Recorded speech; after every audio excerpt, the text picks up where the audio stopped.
Salam guru penggerak. Assalamualaikum warahmatullahi wabarakatuh. Shalom, Om Swastiastu, Namo Buddhaya, salam kebajikan.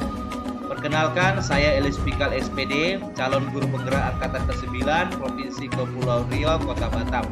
Saat ini saya bertugas di SDN 016 Sagulung. Saat ini saya ingin menyampaikan materi tentang kesimpulan dan refleksi pemikiran Ki Hajar Dewantara. Tugas modul 1.1.A.8 koneksi antar materi modul 1.1.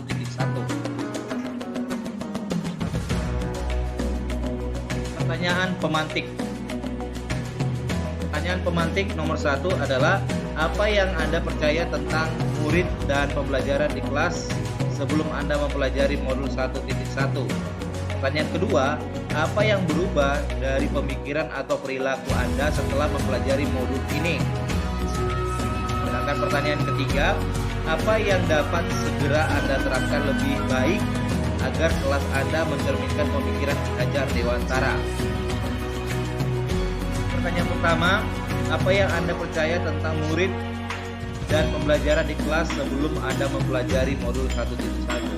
Jadi artinya sebelum saya mempelajari modul 1.1, saya masih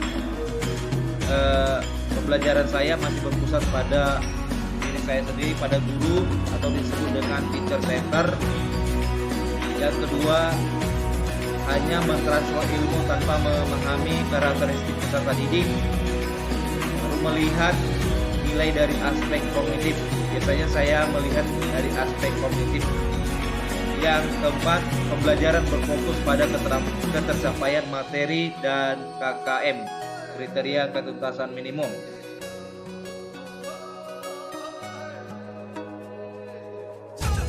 Selanjutnya, hanya meminta siswa menghafal materi. Suasana kelas yang tenang, tertib, dan diam menjadi fokus utama dalam kelas. Jadi biasanya kalau anak tenang, tertib, diam, itu juga merupakan kesuksesan bagi saya seorang pendidik sebelum saya pelajari modul 1.1.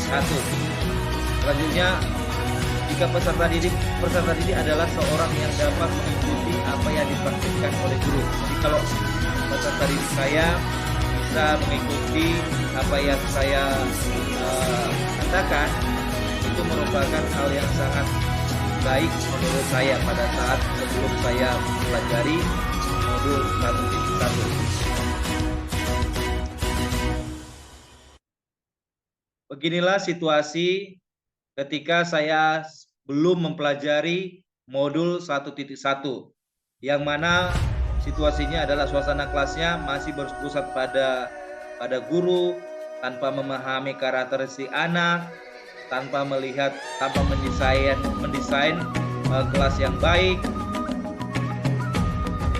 Jadi intinya di sini hanya berpusat pada guru atau disebut dengan teacher center.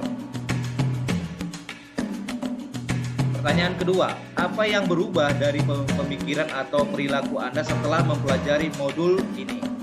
Yang berubah setelah saya mempelajari modul 1.1 dari diri saya dan perilaku saya, yaitu yang pertama, pendidikan berpusat pada siswa. Jadi saya menerapkan pendidikan itu harus berpusat pada siswa. Siswa bukan lagi dianggap sebagai objek, melainkan sebagai subjek. Anaklah yang lebih aktif dalam membangun pengetahuannya sendiri, dan guru hanya sebagai penuntun tanpa harus mengubah kodrat anak. Jadi apa yang kita berikan kepada anak berasal dari kebutuhan anak itu sendiri. Cara mengajarkannya sesuai dengan kondisi anak dan pendekatan yang dipakai berdasarkan dunia anak, bukan dunia kita. Selanjutnya, sebagai seorang pendidik, kita seharusnya membuat murid memahami pentingnya karakteristik anak. Kita harus memahami karakteristik anak. Kalau kita sudah memahami karakteristik anak, kita dapat mendesain suasana kelas yang menyenangkan.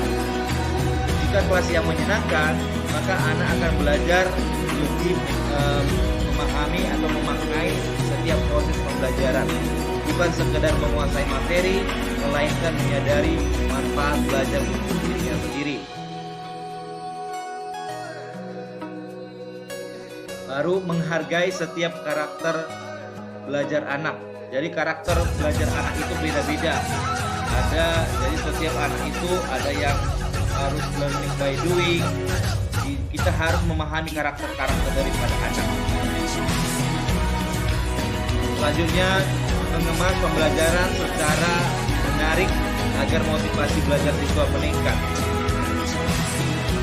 Jika motivasi atau jika desain daripada pembelajaran itu menarik, itu akan timbul anak itu semangat untuk belajar lebih lagi. Selanjutnya, memberikan kebebasan kepada setiap tugas, kebebasan kepada setiap peserta didik mengenai tugas dan dengan bakat, minat, dan kreativitasnya masing-masing. Jadi kita memberikan tugas sesuai dengan minat, bakat, kreativitas siswa itu tersebut. Beginilah suasana ketika saya sudah mempelajari modul 1.1, yaitu membiasakan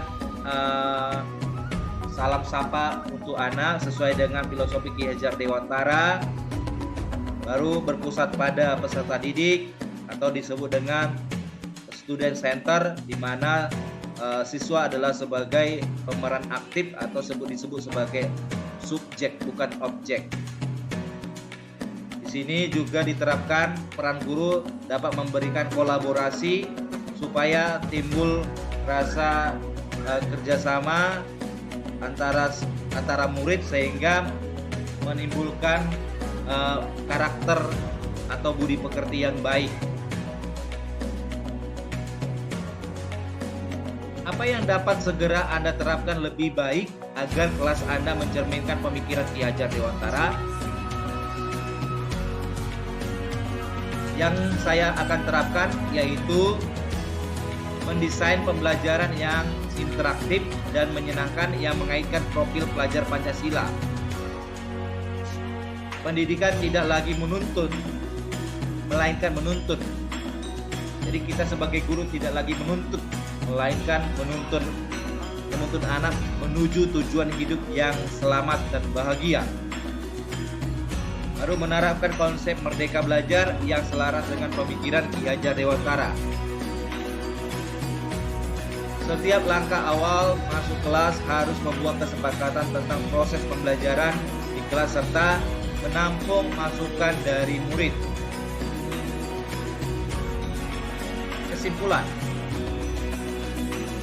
Kesimpulan dari modul 1.1 setelah saya mempelajarinya, yaitu pendidikan adalah menuntun anak sesuai dengan minat dan bakatnya.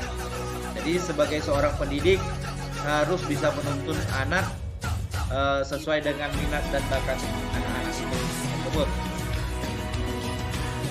Selanjutnya, pendidikan bukan hanya ilmu akademis saja, namun perlu penanaman budi pekerti yang baik.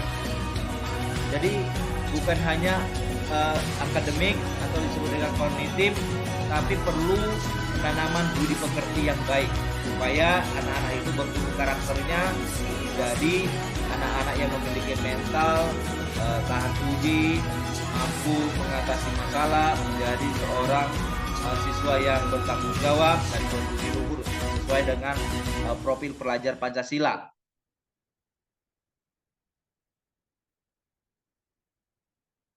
Menerapkan pembelajaran abad 21, berpikir kritis, kreatif, komunikasi, dan kolaborasi.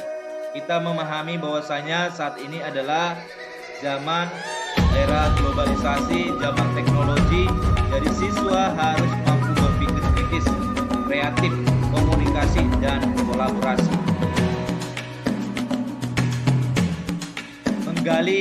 Selanjutnya menggali karakter dan latar belakang murid dengan menjalin komunikasi yang baik. Jadi kita harus mampu menggali karakteristik peserta didik atau latar belakang peserta didik, sehingga kita terjalin komunikasi antara guru dengan siswa. Jadi ketika guru sudah memahaminya, sudah mengenalinya, maka otomatis proses pembelajaran akan sangat menyenangkan dan murid. Oke, sekian dan terima kasih. Salam guru penggerak.